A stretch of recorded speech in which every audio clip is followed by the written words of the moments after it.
Tatapan pilu ibu dan anak Rohingya menyertai kepergian kapal kayu yang meninggalkan Aceh pada Minggu 18 Oktober kemarin. Kapal itu merupakan kapal kedua yang ditolak warga setempat. Penolakan ini mendapat kritik dari berbagai lembaga mulai dari DPR Aceh hingga MUI Aceh. Ketua Majelis Permusyawaratan Ulama dan MUI Aceh menduga adanya pihak-pihak yang melakukan provokasi. Kita minta semua pihak tidak memprovokasi masyarakat untuk menolak pengungsi Rohingya, ujarnya. Namun, warga Aceh memiliki alasan kuat mulai dari kedatangan mereka dalam jumlah besar hingga kekhawatiran akan pelanggaran adat dan adab di Aceh berdasarkan pengalaman masa lalu. Lantas siapa sebenarnya Rohingya? Mereka disebut Rohang atau Rahin, asal kata dari tempat mereka tinggal.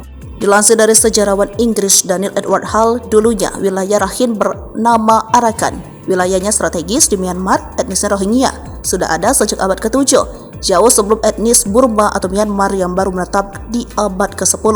Ia perlu memastikan Rohingya keturunan pedagang Islam dari Arab dan Persia, sebagian kecil Afrika Utara Turki yang datang ke Arakan, lalu berbaur dengan beberapa etnis seperti Afrika Utara, Mughal, dan Bengali hingga berbentuk etnis Rohingya.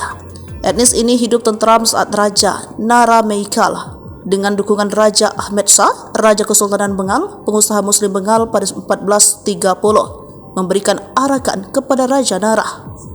Namun invasi kerajaan Burma atas Arakan pada 1785 membawa bencana bagi Rohingya.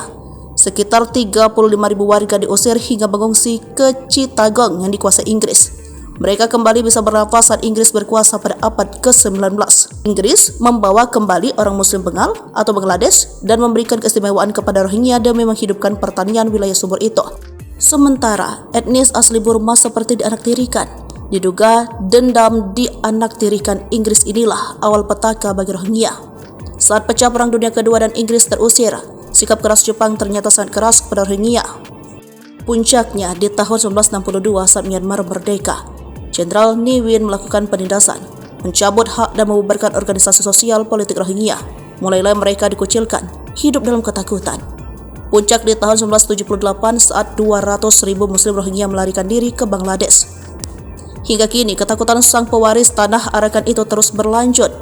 Data Human Rights Watch menyebutkan antara 2012 hingga 2014 ada 300.000 warga Muslim Rohingya terusir. Tahun 2012 muncul gerakan Rohingya Elimination Group oleh kelompok ekstremis 969. Sekitar 200 jiwa dan 140.000 warga Rohingya lainnya dipaksa tinggal di kamp-kamp konsentrasi yang tidak manusiawi.